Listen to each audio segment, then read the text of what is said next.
Happy Spoop Day.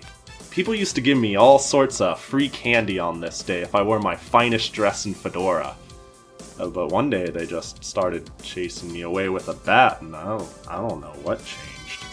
So instead, I'm gonna buy my own candy and play some horror games. Doesn't that sound great? Alafwefwe, getting scared shitless?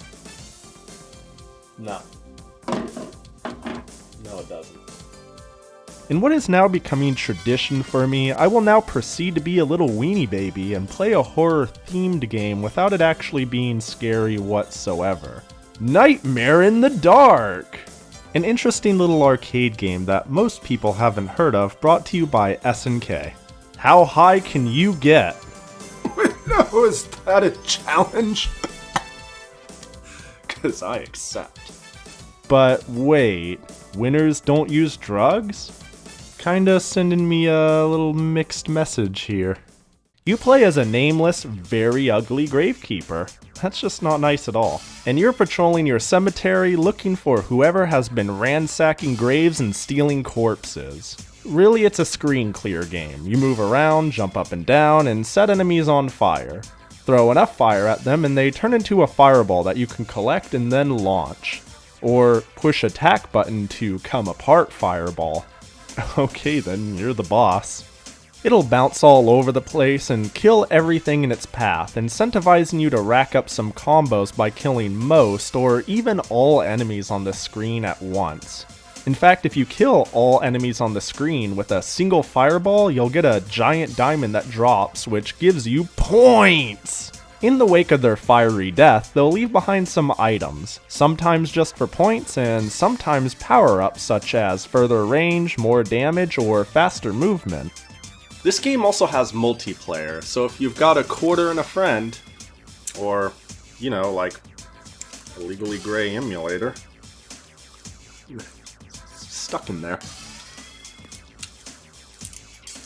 Come on, SNK, go put that on your SNK 40th anniversary collection, huh? So I don't feel obligated to tell people to go out and buy a goddamn arcade machine that nobody will. There's really no other option to play this game legally. Levels are broken up into chapters, 5 levels per chapter and 5 chapters in total, with each chapter ending on a boss fight. Aw, look at this guy. He wouldn't hurt a fly. Where can I get a plushie of this dude? He's just the cutest and... Oh. One way or another, these bosses will create smaller enemies, so when the opportunity presents itself, you make fireballs out of those and blast the boss with them. Do that a few times and it's on to the next world.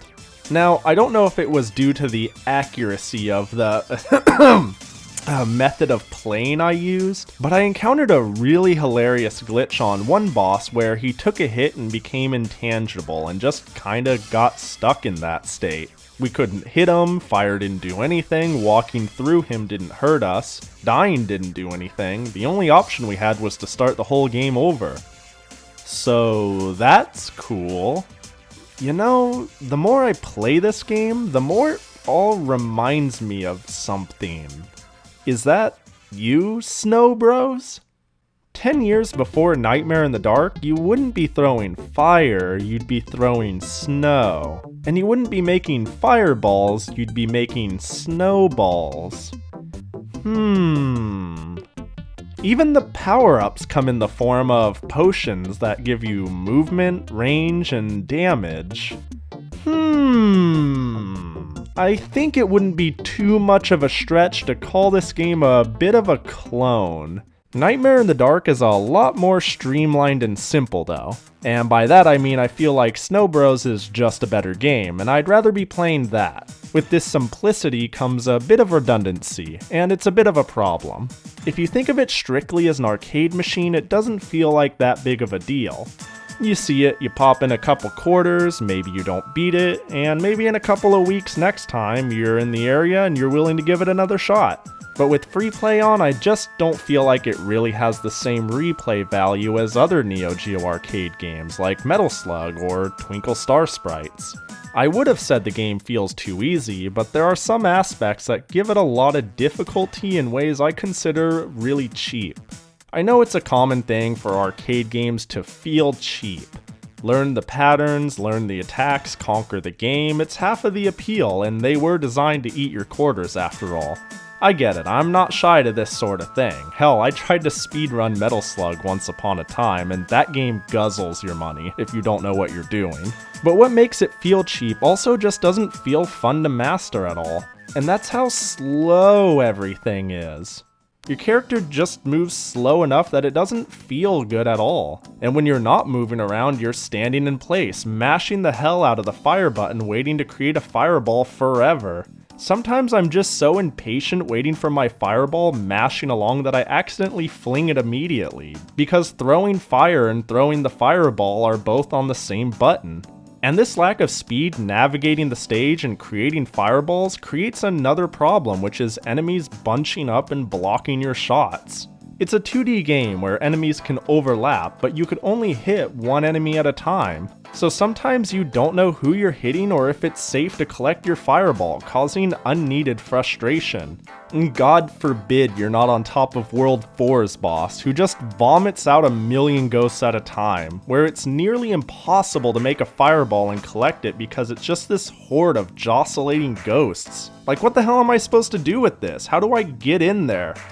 Having a second player or being prepared mitigates this problem significantly because it splits up enemies' attention. But it doesn't change the fact that this is a problem and it's not especially fun. I can't imagine having mastery over this would make it that much more fun.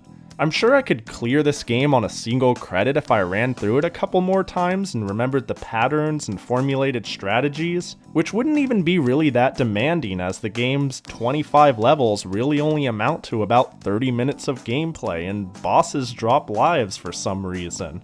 But it just doesn't sound fun at all to do so. Overall, I'm just kinda whelmed. It's fine. It looks charming, it plays fine, the music is... It constantly sounds like it's stuttering or looping even though I don't think it is. So it could stand to not do that. But it was fun enough in my run through alone and with a friend. It's just, I'm not that interested in playing it again anytime too soon. Alright, I think we're done here. Okay, so... What? Oh. Alafwayfway, what the hell, man? You ate all my candy! What? Come on, man!